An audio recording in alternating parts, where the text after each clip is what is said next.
Gopijana Vallabha Girivardhari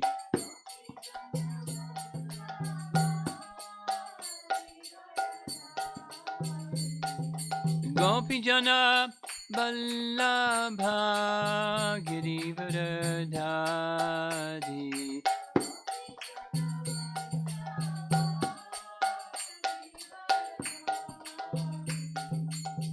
Jasodanandana Brajajanarandana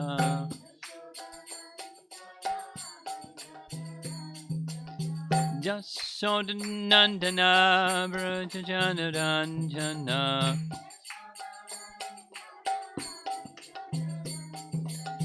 Jamuna Tira Vanachadi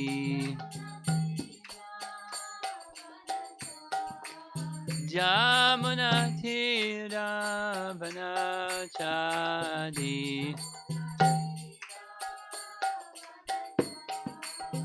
Jaya Radha Madhava Kunjabi Hari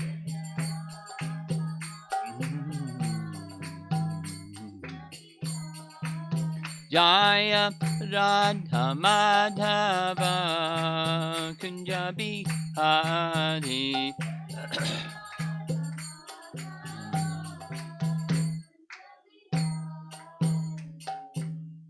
Jayom Vishnupad Paramahansa Parivirakacharya Astatara Satasi Srimad Divine Grace A.C. Bhaktivedanta Swami Srila Prabhupada Ki Ananta Koti Vaishnavrinda Ki Gaura Premanandi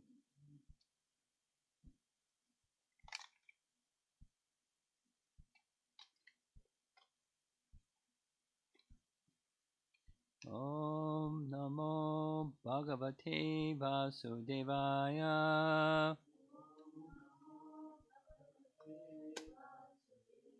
Om Namo Bhagavate Vasudevaya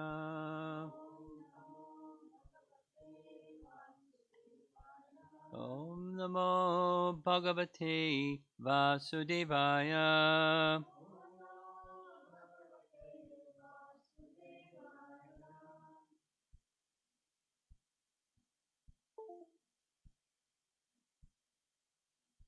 That's one of Krishna's names. Vasudeva. Very interesting. This name Vasudeva was given to Krishna during his Namakarana. Although he was Haribol, he was the son of Nanda. It was Nanda who was performing the name-giving ceremony or on behalf of Krishna. But he named him Vasudeva, saying that in previous lives, many previous lives, this boy of yours was born as the son of Vasudeva. So he should be known as Vasudeva. It was kind of like esoteric. He didn't describe. Could you fix the volume? He didn't describe what he meant by that, and our acharyas describe what was meant by that. What was meant by that was in each day of Brahma, that's a little different. In each day of Brahma, that's how many yuga cycles?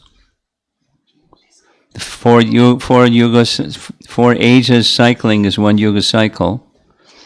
And how many yuga cycles? Each day of Brahma? Each day of Brahma, there's 1,000 yuga cycles. There's 14 manus that span those 1,000 yuga cycles. 14 manus, 1,000 yuga cycles. So Krishna appears in only one of those 1,000 yuga cycles, which means that Krishna appears 999 other times in each day of Brahma. And he's born as a son of Vasudeva. Now, he didn't disclose all that. He just said, your son has been born many times before as the son of Vasudeva, so he should be known as Vasudeva. Om Namo Bhagavate Vasudevaya.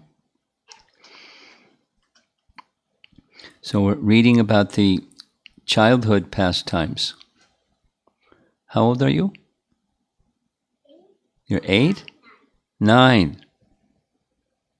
When was your 9th birthday? Is it coming up or it happened already? When was your birthday? March 13th. Okay. Well, Krishna, when we're the pastimes that we're reading, Krishna is almost 3 years old. But he's kind of like a playful little boy, 3-year-old boy. He did lots of things before other boys his age were able to do things.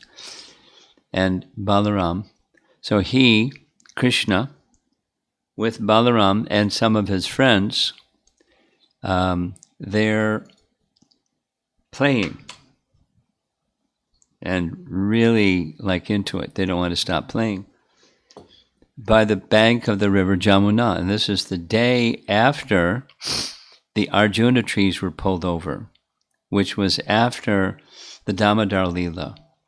You know the Damodar Leela? Okay, good.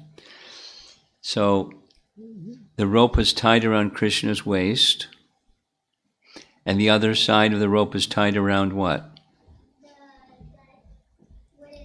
A wooden grinding mortar, right. It was really big. And a little boy that's 2.5, 3 years old, how strong is a little boy? And how strong is the rope? But he pulled the grinding mortar over, fell on its side, and then he started crawling in such a way that the grinding mortar got caught in between the two trees, and he kept pulling, and he uprooted the trees.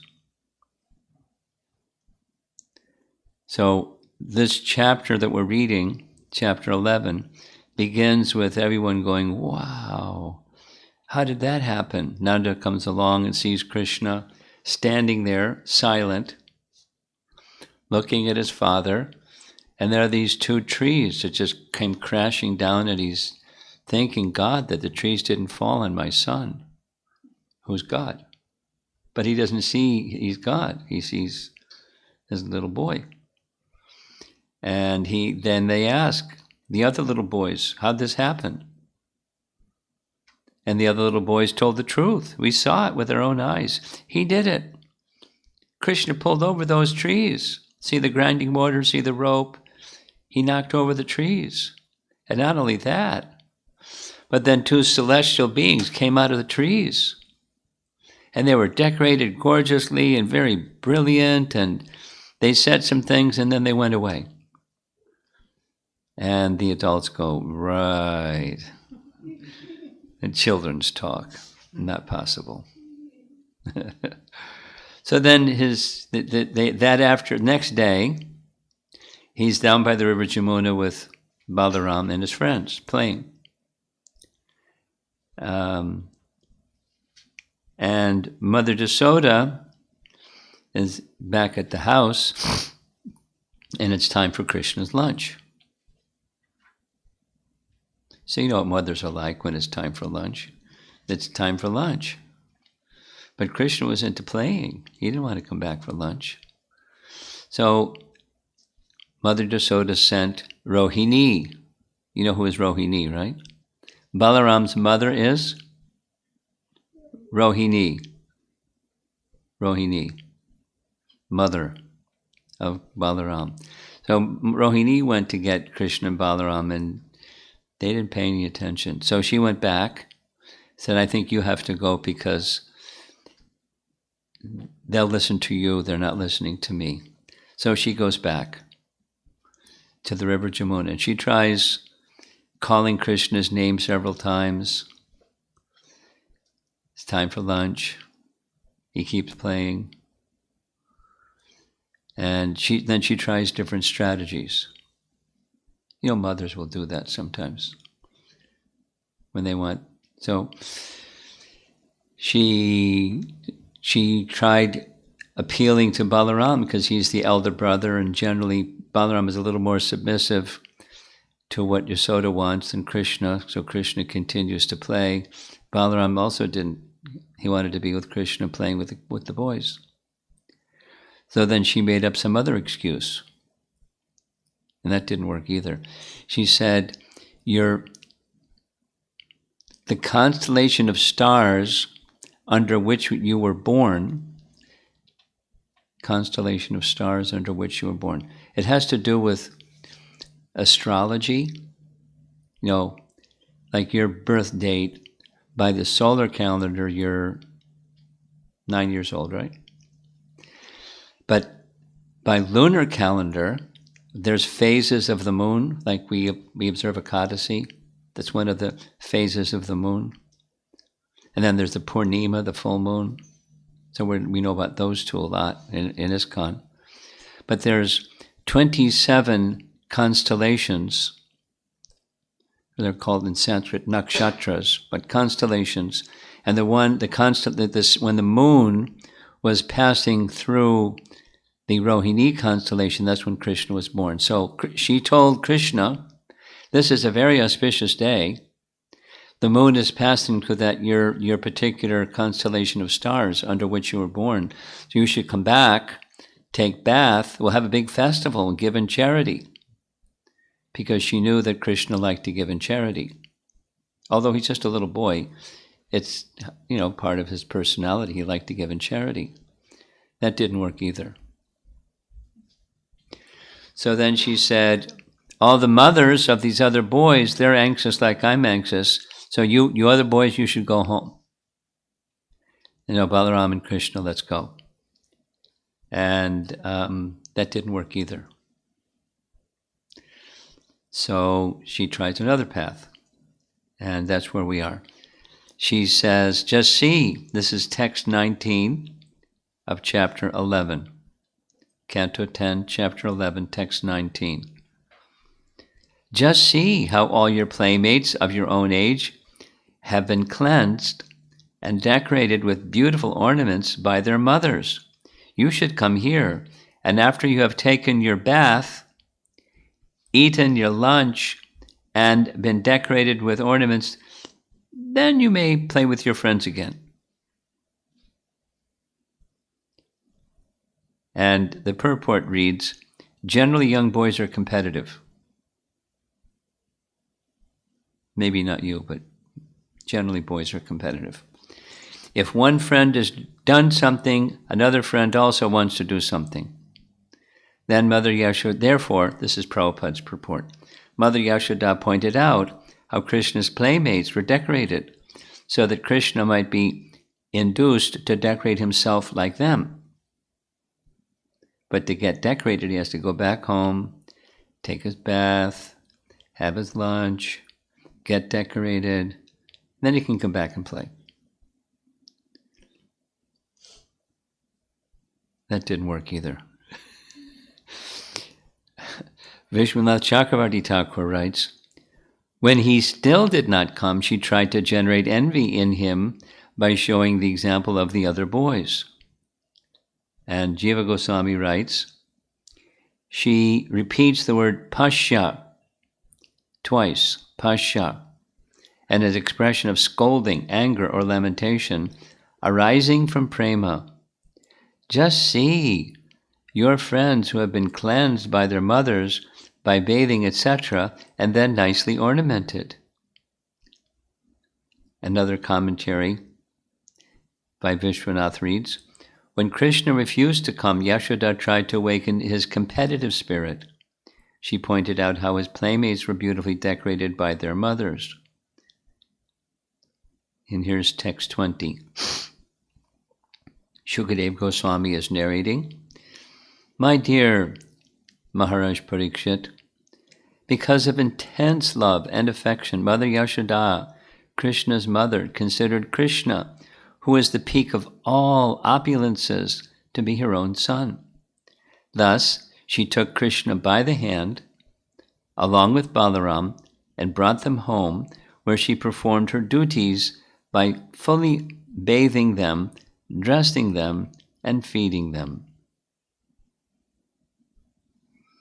You know, it's like with deity worship we do these things, but she doesn't just do deity worship. She's Mother Yasoda. Purport. Krishna is always neat, clean, and opulent, and does not need to be washed, bathed, and dressed. Yet Mother Yasoda, because of affection, considered him her ordinary child and did her duties to keep her son brilliant. Vishwanath writes, she thought of the crest jewel of Ananta, the source of all avatars, HH Shekaram, as her son. Another meaning is, she considered him not as Bhagavan, HH Shekaram. HH Shekaram. Actually, he was both. Another meaning could be, she thought of her son as the crest jewel of the entirety, or Ashesha, of their family. Taking him to his house, Svavatam, she made him bathe, eat, and then decorated him. Udayan. Jiva Goswami writes, this verse summarizes her actions, approaching slowly, while uttering affectionate words, thinking of him as her son, though he was the head ornament of unlimited avatars, her intelligence controlled intensely by affection, she took him by the hand, though he was playing. She brought him back to her house, Swabhatam, in a way that he could not escape, Achutam, and performed auspicious acts, Udayam, such as bathing, feeding, and ornamenting him. Or, she performed the festive rites suitable to his birth star, for which he was eager, as she had mentioned previously. She did this immediately or completely. Shukadev addresses Parikshit with, "O King," Nripa means the protector of the people. He addresses Parikshit with affection on seeing Parikshit's manifestation of affection for Krishna. And one more verse, text 21. Sri Shukadev Goswami continued, then, so that was the end of that pastime. Krishna goes back, and there's a whole production to get Krishna to do anything. And it's just part of his loving exchange with her, and his loving exchange with her, and her loving exchange with him. It's reciprocation of the affection of the transcendental mother of the transcendental Lord who has no mother. So now it's the scene changes.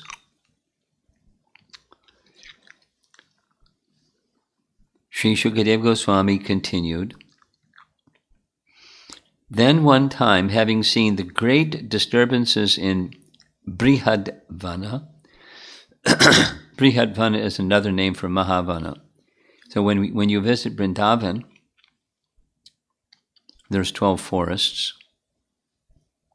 and one of them is known as Mahavana, and that's on the eastern side to the river Jamuna, and the area is also called Gokula, or Mahavana, or Brihad, because Brihad means great, and Maha means great, right? Like Brihat Mridanga. You've heard of that term before? Brihat Mridanga?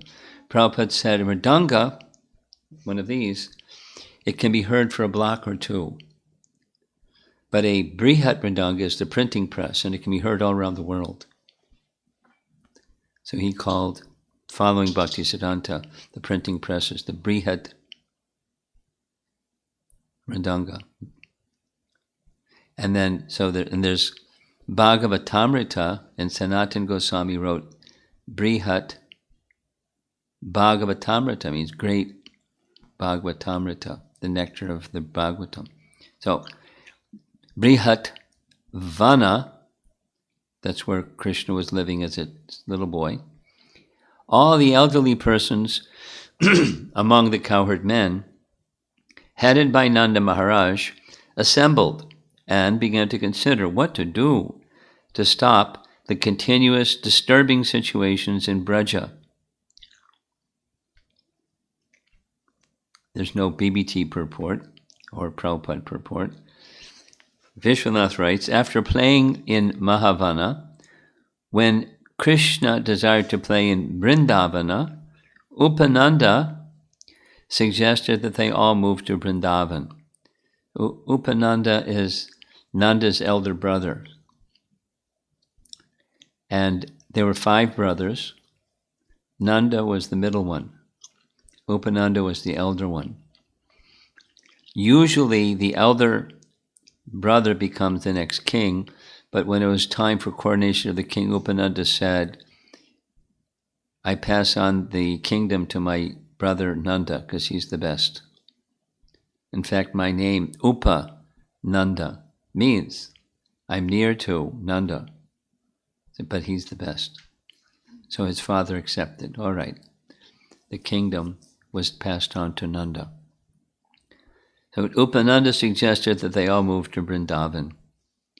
Jiva Goswami writes, the men of Braja, inspired by their natural prema, the best of the cowherds, consulted about moving to Braja for Krishna's welfare.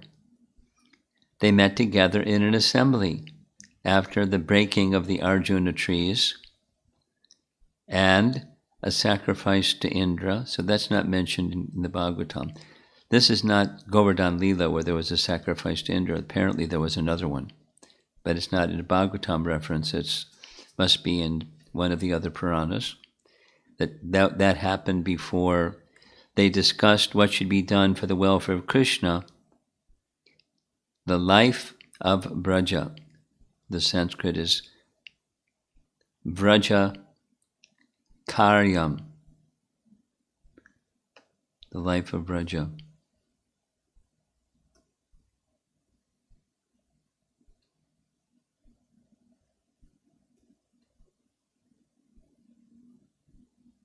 Okay.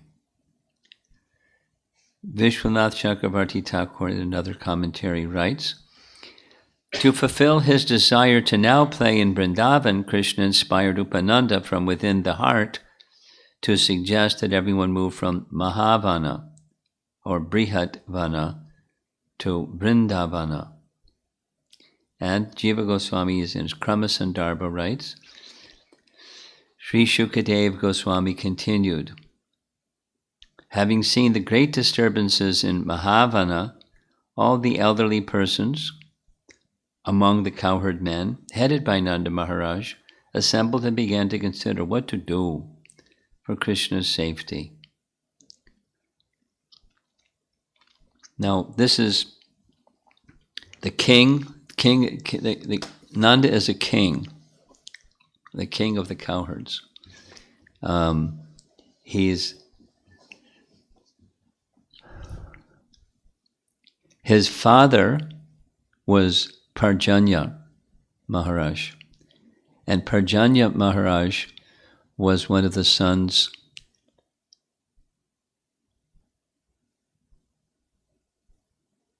Santanu? Not Santanu. Forget his name. There was the capital of the district is Mathura, and surrounding the capital, the city, is agricultural land.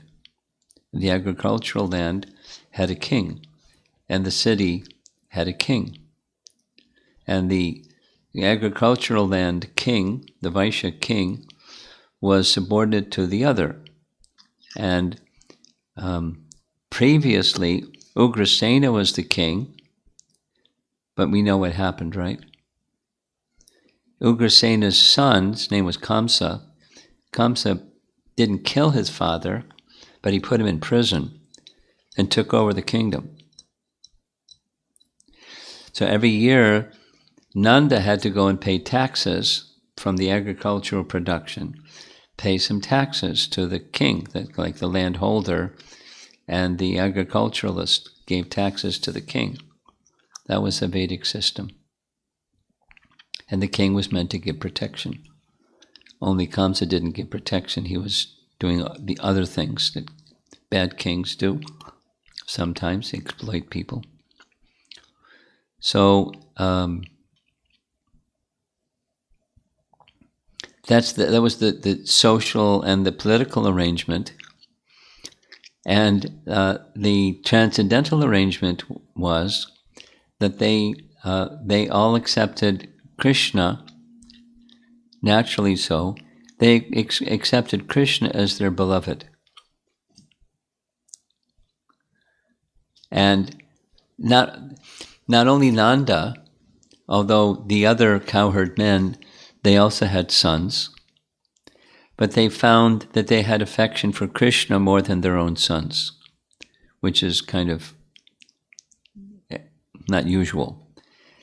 Parents may have affection for their sons' friends, but they have special affection for their sons. But this is a different situation. The cowherd men and ladies, they had more affection for Krishna than for their own son. He is the center of everything. So when these disturbances came, starting with Putana, you know the story. And what was the next demon's name? The cart demon? Starts with an S.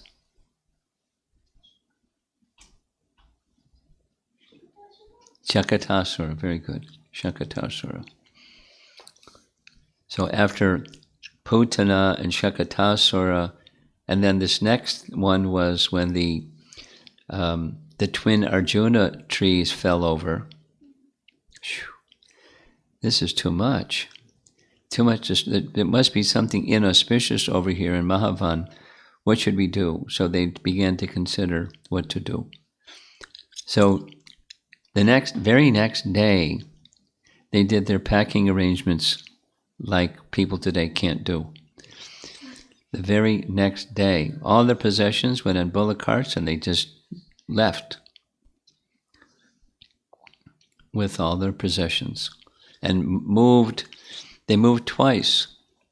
They moved from Mahavana to a place that's near the town of Vrindavan, and then again they moved to their ancestral home, which was, for Nanda, was Nandagram, or Nandagram.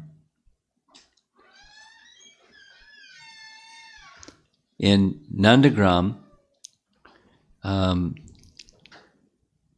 before there's a little history. You ready for some history? History.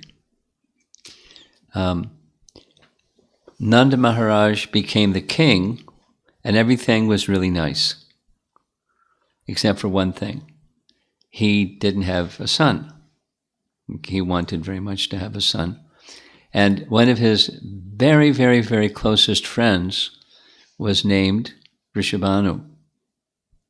And Vrishabhanu and his wife Kirtida, they also had no child. By divine arrangement, Vrishabhanu wanted a daughter and Nanda wanted a son, but neither of them had children.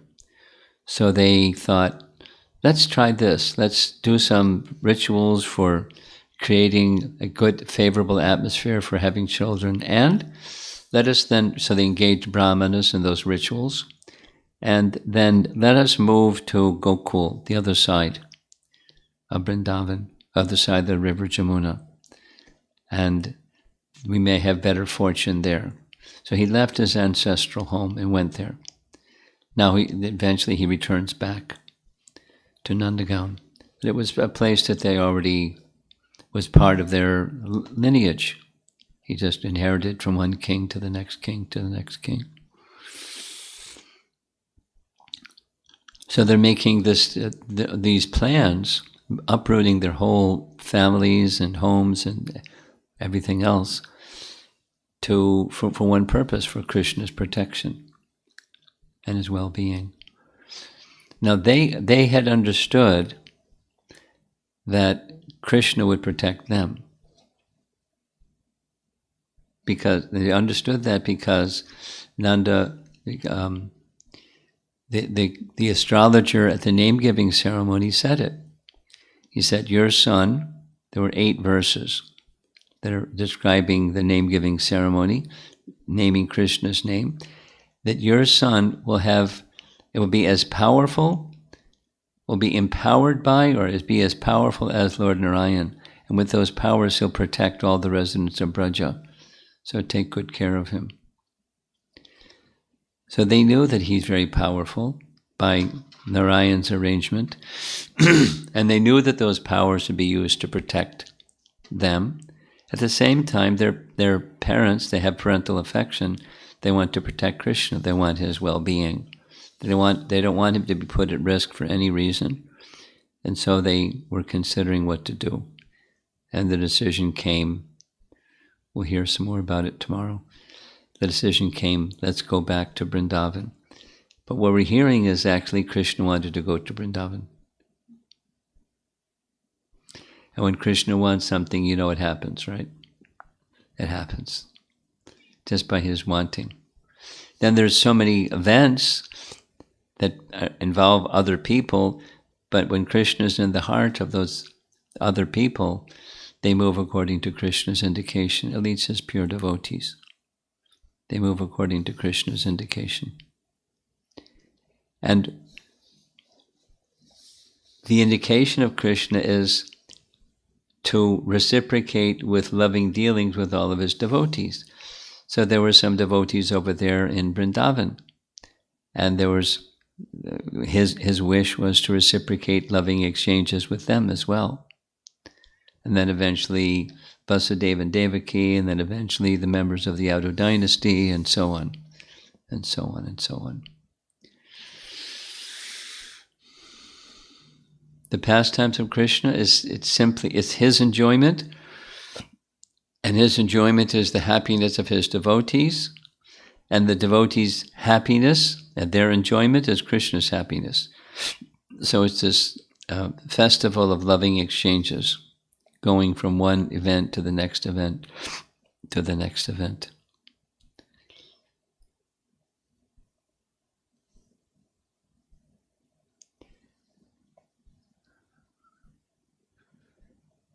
So I don't know if you've been listening to the flow of these morning classes, evening classes, but the 10th canto Bhagavatam is very attractive. It awakens that transcendental attraction for Krishna just by hearing, describing, remembering.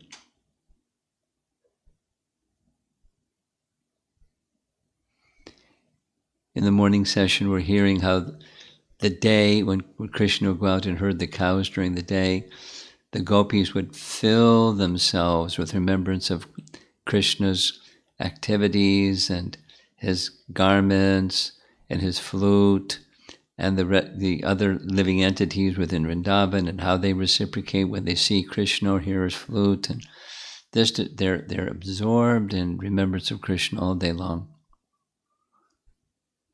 And then he returns from the pasturing ground. They're eagerly looking forward to the opportunity to be with Krishna in his evening rasa dance during that right season, Sharat season.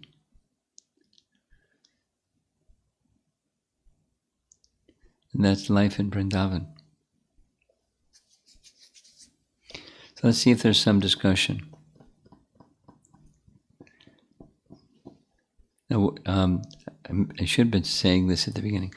Those who are with us, our hosts, you have a responsibility to ask some questions. And the reason is it then gives people online a chance to send in their text message question. So just anything under the sun that you'd like to ask.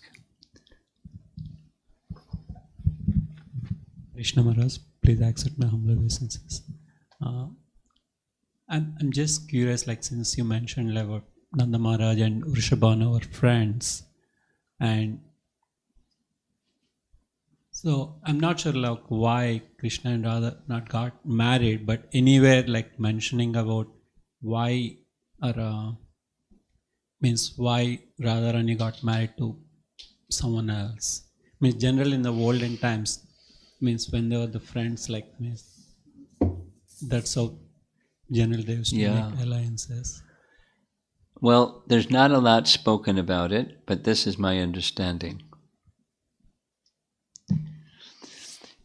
During the Brahma Vimohan Leela, the pastime where Brahma stole the calves and cowherd boys, for 1 year of earthly time, while Brahma is going to look for the calves and cowherd boys, 1 year passed on earth, and for that 1 year Krishna had manifested himself as calves and cowherd boys, so the cows could have directly give their milk to Krishna, and the mothers of the boys could have Krishna as their son, because that was their desire. So he fulfilled their desire. And it was during that year Krishna suggested to Nanda Maharaj, it's a very auspicious time, why don't the boys get married to the girls? Because in Vedic time, at a young age, there would be marriage. They wouldn't live together as husband and wife because they didn't even understand those things. But they would have an idea, this is my wife, this is my husband. So that would be settled and it would be peaceful. So Nanda thought that was a nice idea. And this is, not in Bhagavatam, but this is in Brajalore.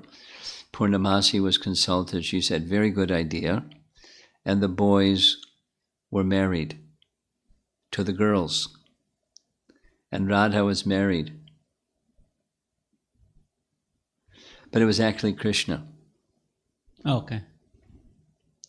And then when that 1 year was over, those who were actually the cowherd boys had forgotten. I mean, they were in this yogamaya state where they didn't even recognize that a year had passed, but they grew 1 year, matured from the time that the pastime took place and it ended.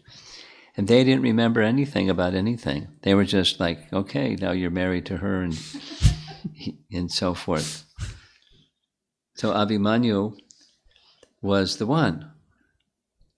And so when Abhimanyu, the cowherd boy, it became time for their living together, they lived together. But so your question is, there's more details, but your question is, why didn't it happen?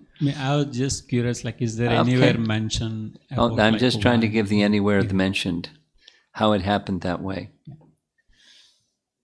Thank you.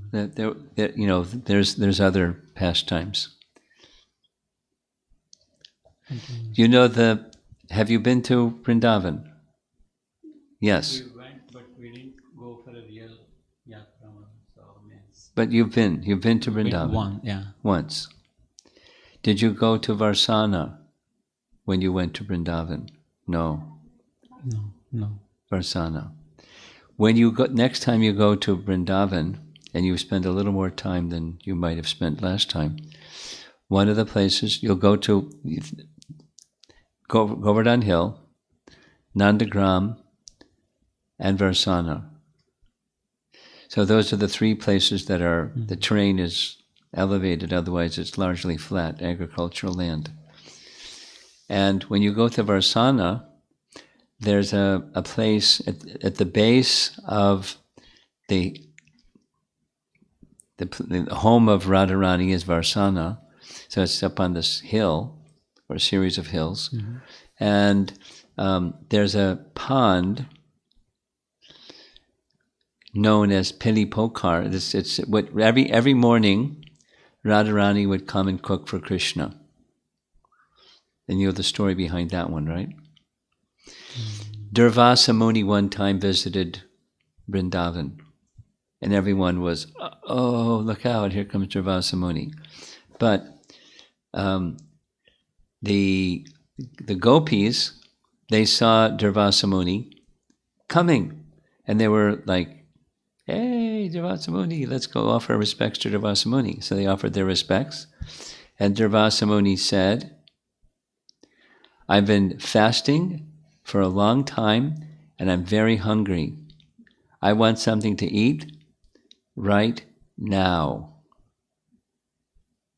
And the gopis said, well, we're not far from our homes. We'll go right back and prepare something and bring to you. We're back really quickly. Durvasamuni said, you don't understand. I want something right now. And so the gopis looked at Radharani. And Radharani took some dust from Braj and mixed it with some water and gave him some Braj biscuits. And Durvasamuni said, what? You expect me to eat these? And they said, no, Radharani is really gifted. Just try one of them. Oh, so really doubtful. He tried one and it was really good. So Durvasamuni gave Radharani a blessing, instead of the other way that he sometimes goes and expresses anger. So the blessing to Radharani was, whatever she prepares, it will be perfectly tasteful. Second, whoever eats her cooking, they'll be healthy and live a long life. And the third is, she won't prepare the same thing twice. Wow. So Radharani went back and told her mother, Kirtida, what happened.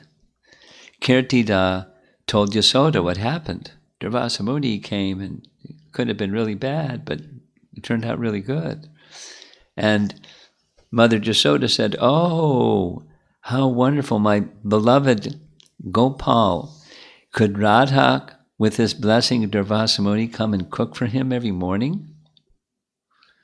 And so they were dear friends, and so that's what happened every morning. Every morning. And like you said, Yasoda would she loved Radha. And she watched how laboriously and the gopi friends assisted her, and she was thinking, wouldn't it be nice if Krishna and Radha became married? You know how parents are. So she was thinking like that. And so she had fun. She played, just like a mock. She placed some designs on the back of Radha's hand and indicating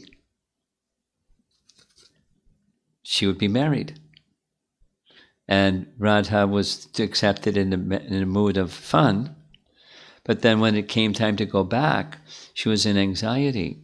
What are my mother and father going to say? So she took this design that was on her hand and washed it in a pond that became all yellow. And others saw what happened. So they informed Kirtida and Vrishabhanu that this was Yasoda's intention. So Yasoda, Vrishabhanu and Kirtida decided to accept this request, although it wasn't made directly. It made this indirect manner. So they sent back a cartload of jewels with the acknowledgement of acceptance of this idea of marriage. And so Nanda and Yasoda thought, we don't have the kind of opulence they have, and we have to ask Purnamasi. We can't do anything without Purnamasi's blessing. This is Vraja lore. So Purnamasi said, forget it. No, she didn't say forget it. She said, now is not a good time. It's not auspicious, and they shouldn't go forward with this. So it didn't happen. Nice, Mother. Thank you. But that place, when you visit Varsana, you can ask if the guide doesn't take you there. Can we see this Pili Pokar? It's very, very quiet. Not commercialized place. Very simple, clean, nice place. So there was some idea like that, but it never happened. It happened this other way. She married Abhimanyu because that was the arrangement at that time. Now it could have been that but Purnamasi said no. So because Purnamasi wanted this other kind of love instead of Swakiya Parakiya, because that's Krishna's pastimes. So she's orchestrating. How's that? You asked. Yeah. It's nice, means like, yeah, and to understand like why it is like, means, yeah. It's pastimes, and it's orchestrated by the internal potency, personified by Purnamasi. Thank you. Okay. Anything? You want to ask something? No. Okay. Hare Krishna Maharaj. Dandavats Pranam. Maharaj, it was like all the sessions I used to watch morning 7:30 and evening 6:30 regularly. So it was like, it's like so much to the ears. It was so good. Like I feel like dancing for each and every pastime you are explaining. It was so like I could see in my eyes like how Krishna is so naughty and how Yasoda is so much tired of him. I could realize, and I was like, I used to leave everything in the morning and just listen to you, but anyway, time has to catch up. So yeah, it was so, I will listen again one more time for all the pastimes. So Maharaj, it needs a lot of patience. I know, like raising kids, it needs a lot of patience. And Mother Yasoda, somehow she got blessings and she could take it up and she is doing it. And you're going to explain for some more time. I'm sure, like it was so good, like, but how she took it up when he became a teenager. How to do what? How she took it up when he became a teenager, when Krishna was a teenager. I know. How did it work out for Mother Yasoda when Krishna became a teenager? Teenager. Because what all I could understand from the pastimes of Krishna, that mother and father should be really patient, but they are grown up. And how did Mother Yasoda deal with the teenagers? Well, she didn't have to deal with that. Krishna left Vrindavan when he was 12 years, 8 months. He hadn't become a teenager yet.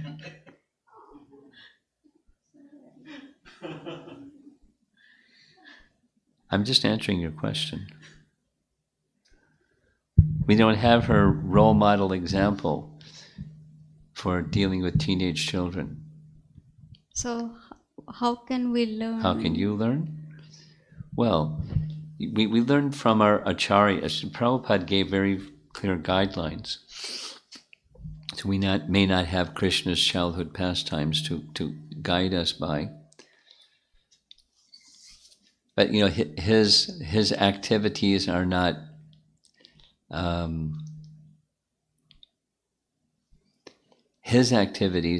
like an ordinary child's activities. Young boys doing what Krishna did is not to be, what Krishna did as a young boy are not to be imitated by young boys. Because his position is altogether a different position, and how parents understanding or acknowledging boys that may do what Krishna did is a whole other thing.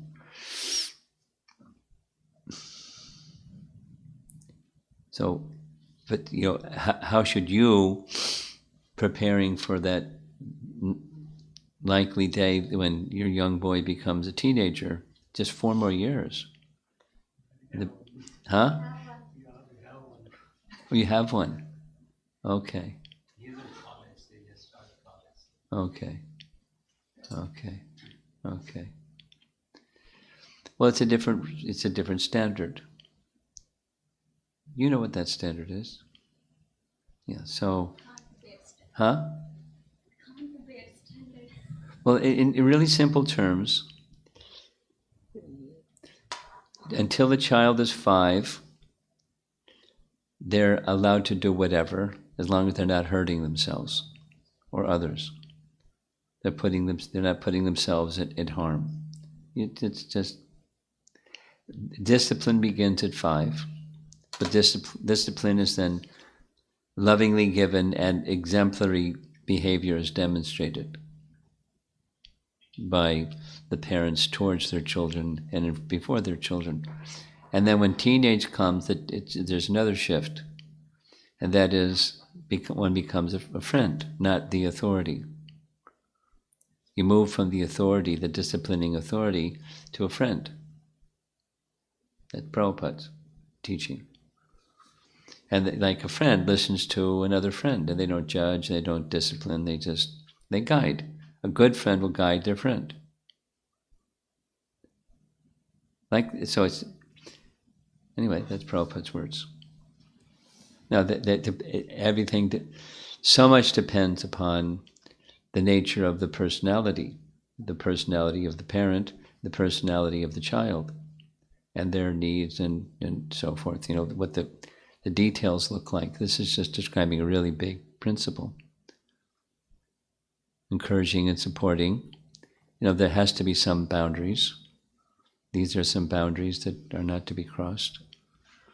But then lots of freedom and support based upon encouraging wise decision-making, because that's part of what teenage life is, transitioning from being a child to being a young adult.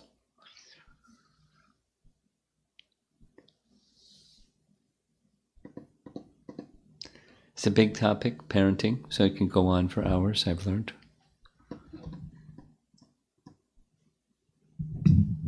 Thank you, Maharaj. I'm looking forward for that session. I'm like, yeah, I need that session maybe. Okay. Thank you, Maharaj. Thank you so much. Let me ask you then something. Give him the microphone. What's your favorite pastime? Do you have a favorite pastime of Krishna? You seem to know a lot of Krishna's pastimes. What's the one that you think of most fondly? Mostly the Govardhan pastime. Which one? Govardhan. Govardhan. Good.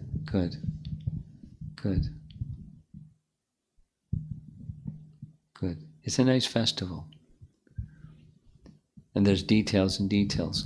We discussed that whole pastime with detail and detail. It's all recorded, you could listen to. Detail and detail. Govardhan Leela.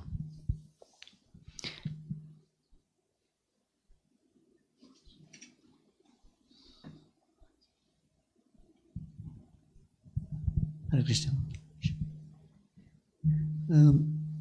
You mentioned just now that Srila Prabhupada has guidelines for how to parent teenagers. Could you move the microphone, the speaker? Oh, okay. Yes. Apart from the lecture that you'll be giving covering this topic, is there some place where it's written down for us to read, at any time as well? What Prabhupada's instructions on parenting? Yes. Well, there's a book that the devotees from Pune put together that is available. I'm sure you can purchase it. But it's essays written by our leading devotees that had some understanding what Prabhupada taught about parenting.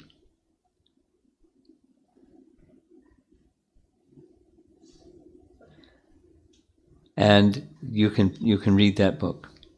I don't know what it's called. Do you know what it's called? I saw you might have one copy, Art of Parenting. Okay. Compilations of those. Okay. Anything? Yes? No? Okay. Okay.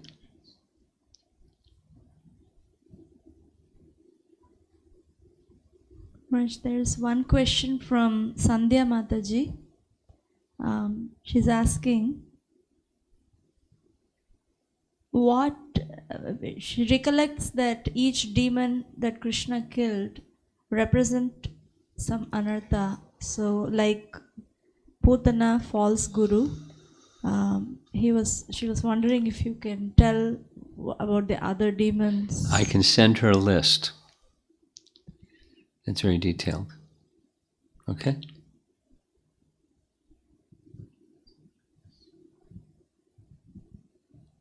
I had a question. Okay. I couldn't understand the Shantarasa in Goloka Vrindavan because everyone is serving there. So what does it mean to be?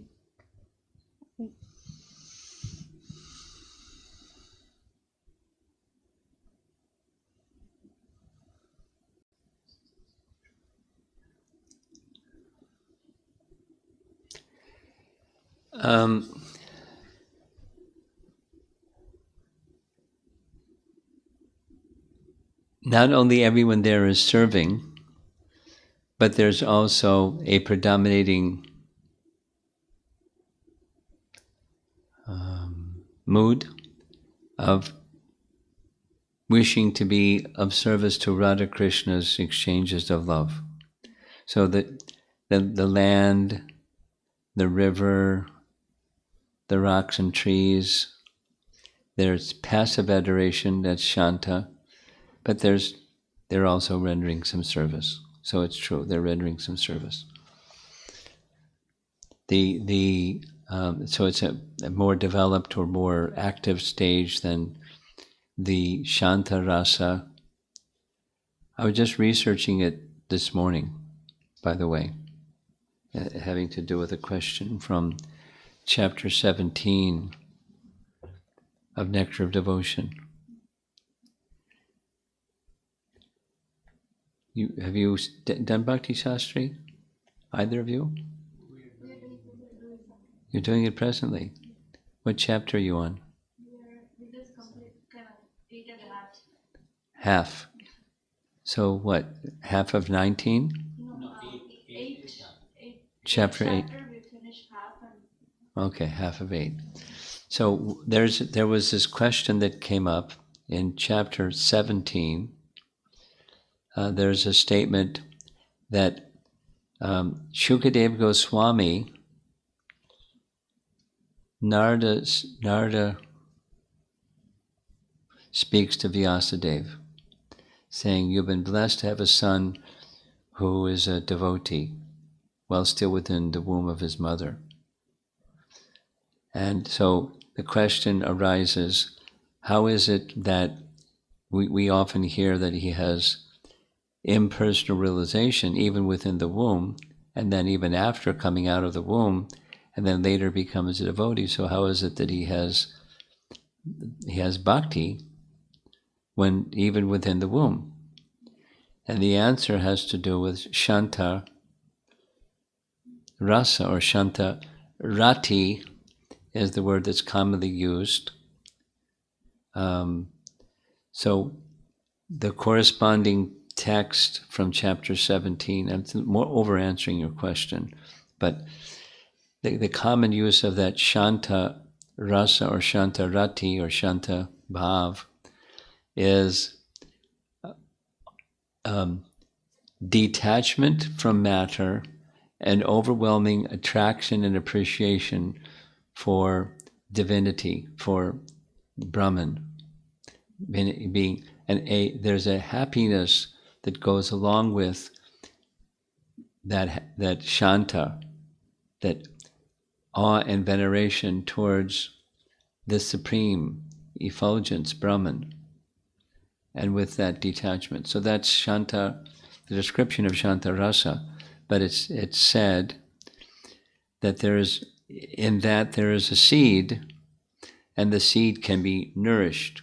That's what happened later when his father spoke details of the Bhagavatam and taught him the lessons of Bhagavatam, and then he became a great devotee, attracted by the activities of Ajita, the Supreme Lord. So back to the question of Shanta Rasa or Shanta Rati or Shanta Bhava It's a seed of the higher stages, the higher rasas. The enamorment specifically refers to Brahman. So in the case of, go back to in Goloka, it's not Brahman, but it's a neutral position of being there and observing and participating in Krishna's pastimes. Like we heard in the morning, the river stops flowing and the rocks start flowing, moving, to hearing the sound of Krishna's flute. So it's passive, but they're rendering some service and being moved by the attractiveness of Krishna's pastimes. And they're assisting him. They become soft for his feet. So there's some service. But the predominance is this, not the active realm of service like in his cowherd friends who are servants of Krishna. It's not a bucket, it's a gradation, it's a seed. I think that's the best I can do.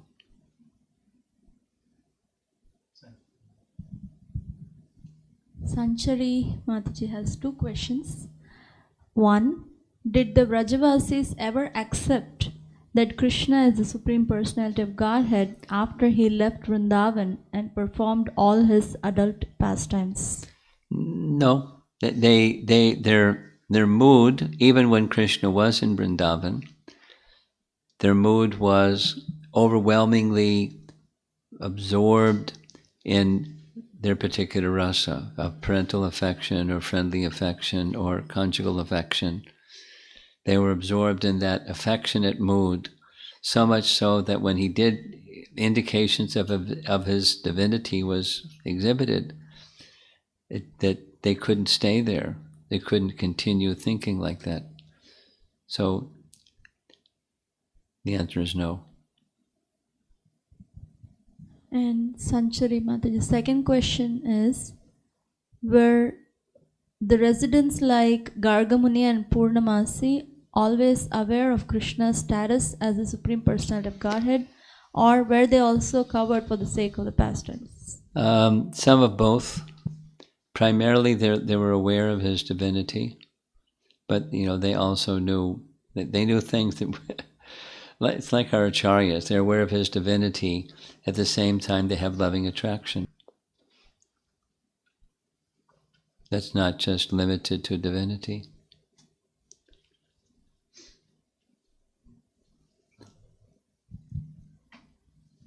This is a question from Radha Vallabha Prabhu.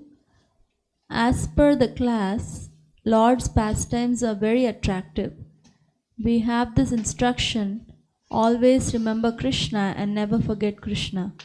Does that mean that there is natural remembrance? There's natural what? Natural remembrance of or conscious attempt made to remember through the day? Do you understand the question? What I understand is that Krishna's pastimes are very attractive. Yes. When we hear the classes. And there is an instruction that always remember Krishna and don't forget. So does that have to be natural remembrance or like conscious attempt to remember through the day? Well, you won't be successful. You do both. I mean, you aim for spontaneous and you do regulative to get to the spontaneous. You make practice, using Prabhupada's words, mold your life in such a way that you will always remember Krishna. So that's the conscious effort description. And then there's the spontaneous stage when there's loving attraction, and because of loving attraction you think of that which you're lovingly attracted to. The parents of a child do not have to practice remembering their child. These loving parents, that's not the case.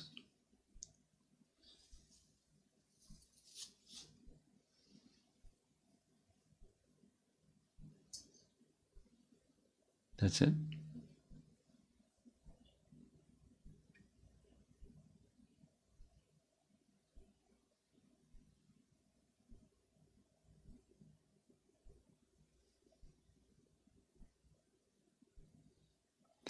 Okay. I'm just pausing. Somebody sent me a little, a funny text message from a child to their mother. Mommy, where are you? And the text message back is, "Hi, honey, I'm halfway home. I went shopping at Walmart." And the text message from the child back was, "You left me at Walmart. You took me there and you left me there." And then, oh, whoops, I'll be right back. I'll pick you up.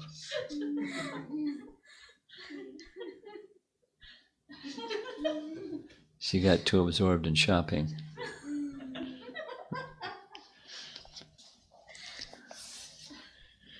Okay. So we'll continue. There's one more. One more? We'll continue tomorrow with chapter 11.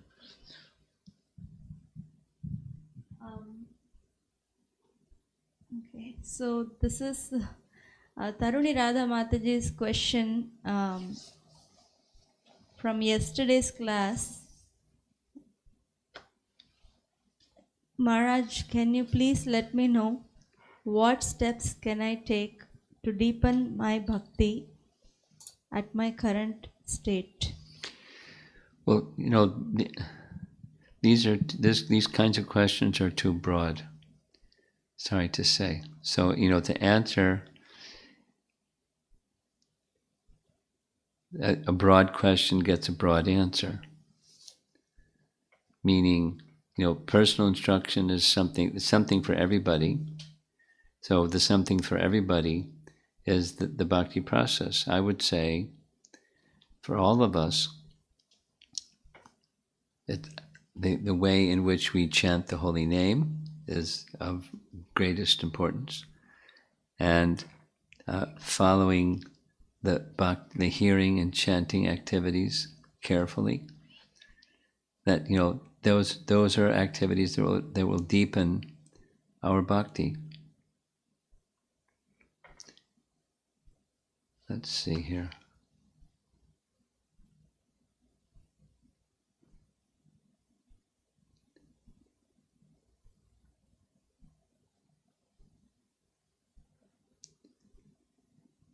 I'm looking at Gopal Champu to see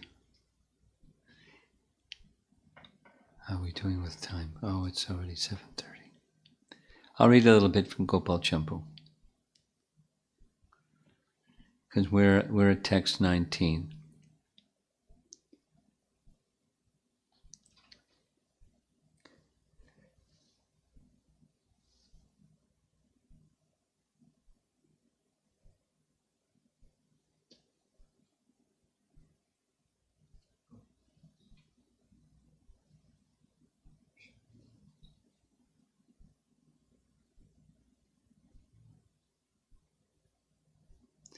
Well, it's pretty much the same.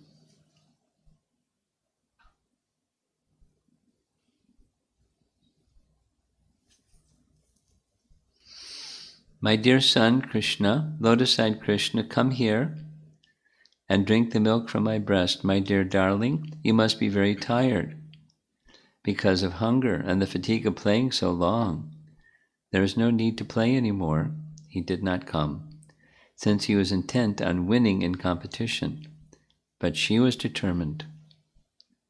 This comes after the Damodar Leela, by the way. She thought that Balaram, an object of equal affection, would heed her words with respect, and shouted to him tenderly, quote, Nanda Maharaj, the king of Braja, is now waiting to eat. My dear son Balaram, he is waiting for you, and therefore please come back to please us. All the boys playing with you and Krishna should now go to their homes. She tried the Balaram door. After she attracted Balaram in order to make Krishna give up playing and become joyful, she spoke with eagerness. My dear son, because of playing all day, your body has become covered with dust and sand. Therefore, come back, take your bath, and cleanse yourself. Today, the moon is conjoined with the auspicious star of your birth. Therefore, be pure and give cows in charity to the brahmanas. Seeing other boys coming from their houses at that time, her desire to take him home increased. She said, "Just see how your playmates of your own age have been cleansed and decorated with beautiful ornaments by their mothers. You should come here, and after you have taken your bath, eaten your lunch, and been decorated with ornaments, you may play with your friends again." From infancy, Krishna was raised under the protection of the brahmanas. Thus, he stopped his play to give charity to brahmanas. Attracting him with her calling, she then approached him gently, and holding both her arms, she brought them home. Just as brahmanas chant mantras, along with worship of devatas to drive away evil spirits, Yasoda, though telling a lie when she mentioned that it was his birthday constellation day, produced great joy, as if it were his birthday. Hearing her words, omniscient Upananda began to reflect. The two aged mothers have anxiety for the sons, and this land seems to be surrounded by evil men. I will go to Nanda's assembly and raise this issue for consideration.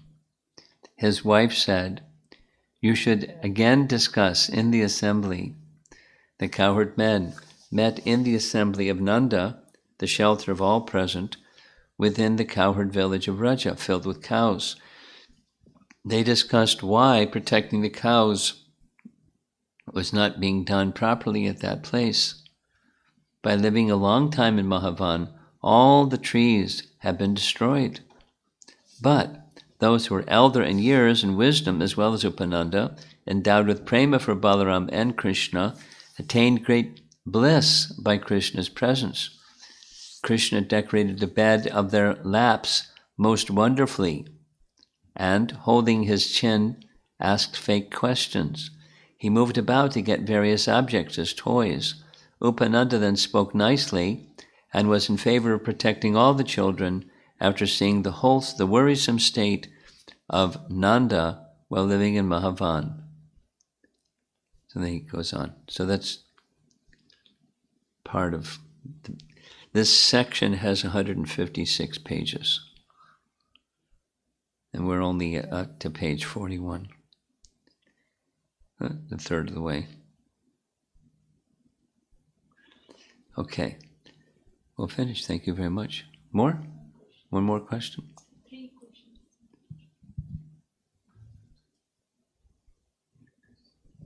So this is from Anirudh, Lingaraja Prabhu's second son. If Krishna is giving everything to us, does he lose his strength after some time?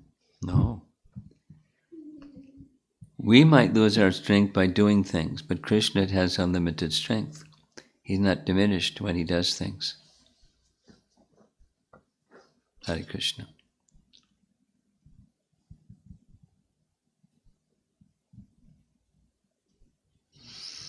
And there are 2 questions from, one question, from Shari Mataji from St. Louis. Our acharyas say that one of the methods Mother Yasoda would use to make Krishna take a bath was by invoking a competitive spirit. Is it okay if we also use competitiveness and comparison for a good purpose and with good intention with our kids? I don't recommend that you do that. You do it already anyways. And I recommend that you don't do that. Mother Yasoda can do those things and it doesn't create some problem. But when you do it, and when any of us do it like that, it creates a problem. You have something further? Go ahead. I have a question. Yes. So, that prompted me this question. Like, I was wondering, like, means in the current material world, like, means we build like so much competition and we Too much. push our children and we And they do suffer. ourselves, like, and we push ourselves. Yeah. And when I hear like so many people like commit suicides, and recently I heard like one Prabhuji in New Vrindavan who Yeah, I don't know the committed, like, details. so, but no, I was wondering like, so how do we, like, though we are learning the Krishna conscious philosophy, like scriptures, and we say that like simple living and high thinking purpose principle, still like we try to get into too much Yes. into the world. Like I feel, at least for myself, I feel like I'm trying to ride on two boats or two bikes or whatever it is. Like I want to be success here, I want to be success there, and trying to put things, means likes on two things, and means not being success here, not being success there, like means I'm how listening. do we try to, We have to have goals, and this is for our. There's for yourself, and then there's for your dependents. You have to have goals, but you're spiritual and practical. You don't say material, but practical goals for yourself. And goals are good, but the goals should be not overly taxing. The over endeavor is the word that Prabhupada would use, prayasa, but over endeavor is not good for ordinary things. We make some endeavor, depending upon Krishna, and we're not lazy. We're active, but our striving is for Krishna, and not for material recognition or proprietorship or the worldly incentives. But you have to have some goals, and make realistic goals, and you stretch a little bit, and that's the kind of goals that we should have. And the goals should be for the honor and glory and service of Krishna. The spiritual goals should be the front even of the ones that are of this world. The spiritual for the pleasure of Krishna goals. And in terms of our spiritual practice, that's at the heart of achieving anything that's of success in this world, in this lifetime, in this world and other world. It's the foundation is spiritual consciousness. As spiritual consciousness is lifted, our capacity to do anything and everything also becomes lifted, because there's spiritual potency to do things, to understand things, to be satisfied, to be an instrument of others' satisfaction. Everything is consciousness related. So it's the most important part of our life. So the spiritual goal is the most important, but it should also be realistic and incremental. And then specifically, with your dependents,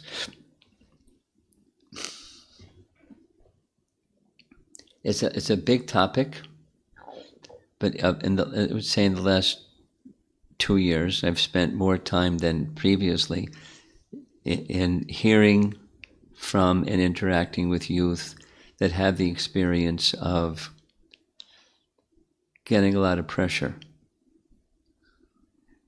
so actually that's where I was coming from. So being born and grew up in India, like think that It's standard operating procedure, and that you've received it and you're passing it on. I mean, it's not like shame on you, or shame on your parents or the generation before you that did like that. It's just it creates a lot of stress. The young people, so they don't want to be lazy. That's not the pushback, is but there's a lot of pressure. to be the best of everything and this and that and the other thing and the other thing, and they feel it. It doesn't help in performance. So it's not like just it's encouraging, and in the stress management topic, there's a language that says there's good stress, it's called eustress, and there's toxic stress. So having some goals, encouraging your dependents to have some goals and supporting those goals, not overly supporting, but giving oxygen and space to, so that they can become matured, but not too much pressure and having enough is never enough, or good is never good enough. Just always more and more and more and more. So encourage to set goals that are realistic and support the goals that are set in a realistic way. That's like similar to her question. So the teenager topic it's not easy. Yeah, it's like for me the main thing is that though I understand theoretically, I don't want to put pressure on the things, on achieving things. But it happens anyway. Yeah. So that's where actually I was coming from. The session of means having an open conversation to set goals and see and how. Well, it depends. So everything depends upon the relationship. Whether someone is willing, either your own children or other children, willing to sit with somebody and have that kind of a conversation, depends upon the relationship. And then different children are different. We're all different. Some are wide open, some are more private, some are this and some are that, and some of just no pressure. Don't even talk to me because I'm sensitized to pressure. Different youth are different. So it all depends on the personality and the relationship with them. But it's an art. Parenting ain't easy. You're telling me, Maharaj? So, but the parenting goes on for hours without end. My experience. It's an art. How do you teach somebody to be an artist? How do you teach someone to sing nicely? How do you teach someone to paint nicely? How do you teach one to be an expert architect, or to make design things that are really nice? It's an art. It's not just like a quick conversation. So learn from those that are successful, and learn how to listen without judgments.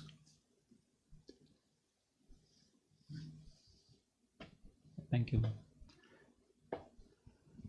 Okay, I think we're going to, even if there's something else, we're going to end. Prabhupada ki jai.